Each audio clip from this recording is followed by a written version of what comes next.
Well, good day to you. Today we're going to be reading Genesis chapter 29 and Genesis chapter 30. Yesterday, when we finished up reading Genesis chapter 28, we found Jacob, the son of Isaac. Jacob and Esau. Jacob was camping, and he used a rock as his pillow. And I don't know when you're listening to this, but it's Memorial Day weekend here where I live. And a lot of people are going to be camping this weekend. And I've camped some. And camping using a rock as your pillow isn't the most comfortable thing to do. And Jacob did that. And he had a big dream. And that's kind of where we left him yesterday. So we're going to pick it up today. Genesis chapter 29, verse 1. Then Jacob continued in his journey and came to the land of the eastern peoples. There he saw a well in the open country with 3 flocks of sheep lying near it, because the flocks were watered from that well. The stone over the mouth of the well was large. When all the flocks were gathered there, the shepherds would roll the stone away from the well's mouth and water the sheep. Then they would return the stone to its place over the mouth of the well. Jacob asked the shepherds, "My brothers, where are you from?" "We are from Haran," they replied. And he said to them, "Do you know Laban, Nahor's grandson?" "Yes, we know him," they answered. Then Jacob asked them, "Is he well?" "Yes, he is," they said. "And here comes his daughter Rachel with the sheep." "Look," he said, "the sun is still high. It is not time for the flocks to be gathered. Water the sheep and take them back to the pasture." "We can't," they replied, "until all the flocks are gathered and the stone has been rolled away from the mouth of the well. Then we will water the sheep." While he was still talking with them, Rachel came with her father's sheep, for she was a shepherd. When Jacob saw Rachel, daughter of his uncle Laban, and Laban's sheep, he went over and rolled the stone away from the mouth of the well and watered his uncle's sheep. Then Jacob kissed Rachel and began to weep aloud.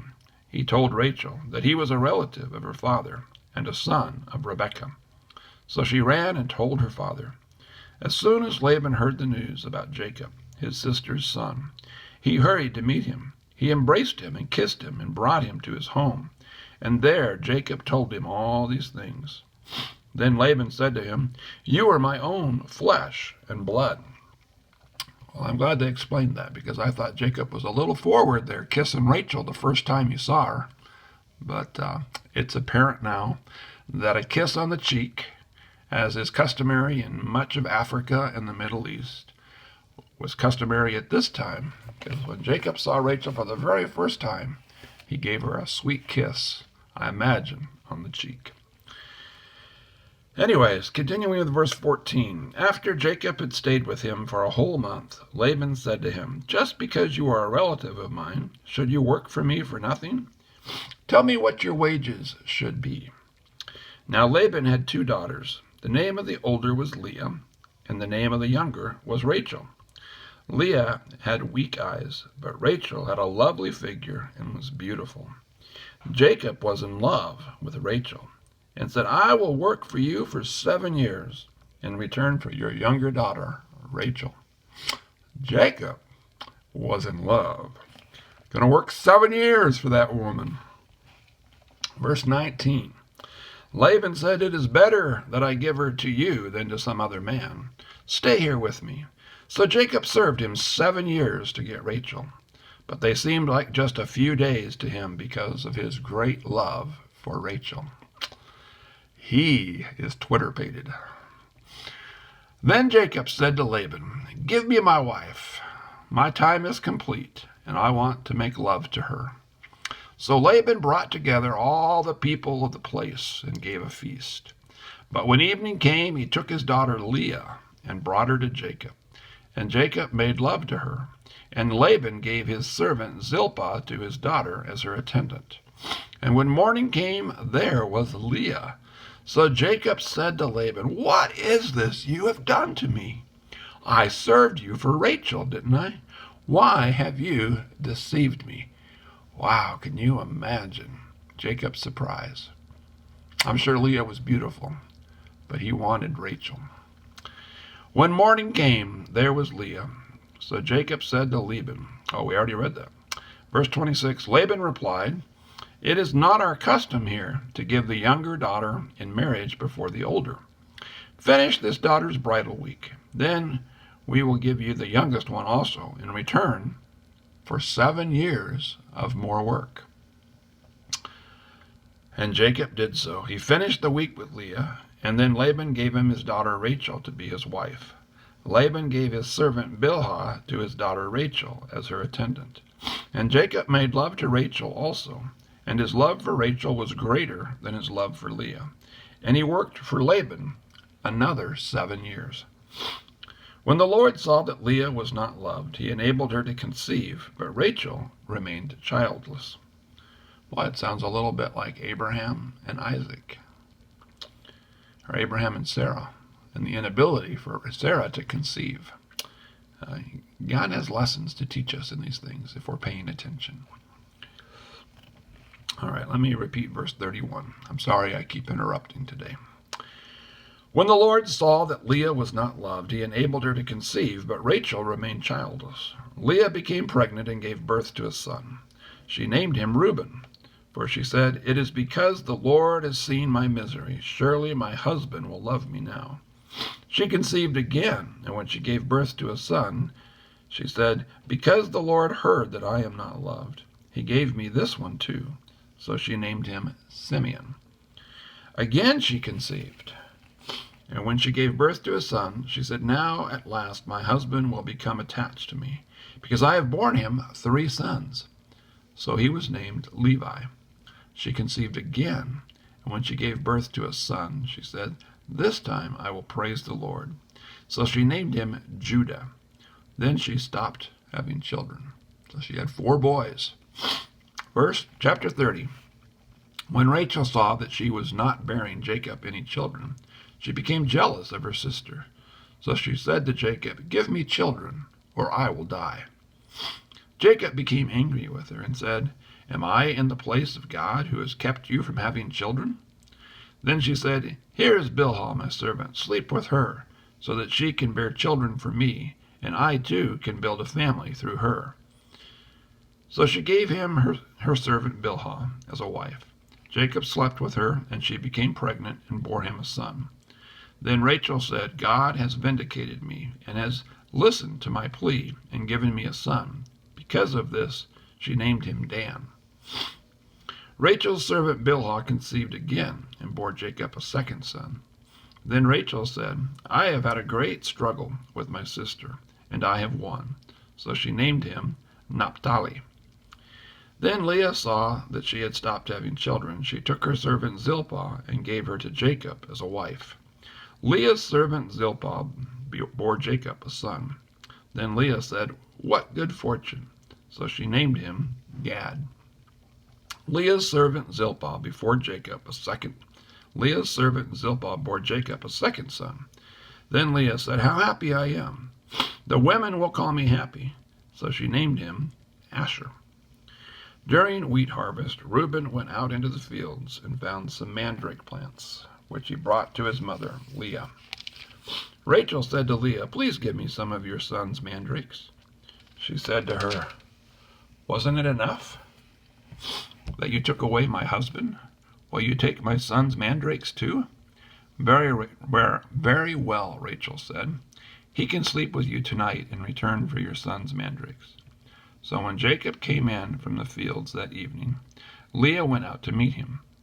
You must sleep with me, she said. I have hired you with my son's mandrakes. So he slept with her that night. God listened to Leah, and she became pregnant and bore Jacob a 5th son. Then Leah said, God has rewarded me for giving my servant to my husband. So she named him Issachar.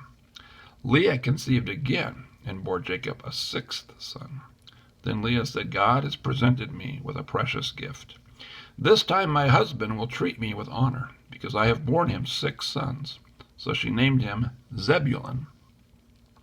Some time later she gave birth to a daughter, named her Dinah. Then God remembered Rachel. He listened to her and enabled her to conceive. She became pregnant and gave birth to a son. and said, God has taken away my disgrace. And she named him Joseph, and said, May the Lord add to me another son. My, they were pretty busy, weren't they? That's a lot of children. That's a lot of wives. I'm sure that's a lot of trouble sometimes. God spared us the bickering and the fighting and the trouble and the chaos that all that must have been. But it must have been very, very chaotic for Jacob and his large family. Verse 25. After Rachel gave birth to Joseph, Jacob said to Laban, Send me on my way, so I can go back to my own homeland. Give me my wives and children, for whom I have served you, and I will be on my way. You know how much work I have done for you. But Laban said to him, If I have found favor in your eyes, please stay. I have learned by divination that the Lord has blessed me because of you. He added, Name your wages, and I will pay them. Jacob said to him, You know how I have worked for you, and how your livestock has fared under my care. The little you had before I came has increased greatly, and the Lord has blessed you wherever I have been. But now, when may I do something for my own household? What shall I give you? He said. Don't give me anything, Jacob replied. But if you will do this one thing for me, I will go on tending your flocks and watching over them. Let me go through all your flocks today and remove from them every speckled or spotted sheep, every dark-colored lamb, and every spotted or speckled goat, and they will be my wages. And my honesty will testify for me the future. Whenever you check on the wages you have paid me, any goat in my possession that is not speckled or spotted, or a lamb that is not dark-colored, will be considered stolen. Agreed, said Laban. Let it be as you have said. That same day he removed all the male goats that were streaked or spotted, and all the speckled or spotted female goats, all that had white on them, and all the dark-colored lambs, and he placed them in the care of his sons. Then he put a 3-day journey between himself and Jacob, while Jacob continued to tend the rest of Laban's flocks. Jacob, however, took fresh-cut branches from poplar, almond, and plane trees, and made white stripes on them by peeling the back and exposing the white inner wood of the branches. Then he placed the peeled branches in all the watering troughs, so that they would be directly in front of the flocks when they came to drink. When the flocks were in heat and came to drink, they mated in front of the branches, and they bore young that were streaked or speckled or spotted. Jacob set apart the young of the flock by themselves, but made the rest face the streaked and dark-colored animals that belonged to Laban. Thus he made separate flocks for himself, and did not put them with Laban's animals. Whenever the stronger females were in heat, Jacob would place the branches in the troughs in front of the animals, so they would mate near the branches. But if the animals were weak, he would not place them there, so the weak animals went to Laban, and the strong ones to Jacob. In this way the man grew exceedingly prosperous, and came to own large flocks, and female and male servants, and camels and donkeys. Well, that was a pretty tricky thing he did there, wasn't it? Pretty tricky thing. Well, that's chapters 29 and chapters 30. And the Bible gets pretty interesting sometimes. Lots of interesting stories and events that go on there in the book of Genesis. And God has got a sense of humor. And God understands family. And God's going to bless these 12 children that are the sons of Jacob.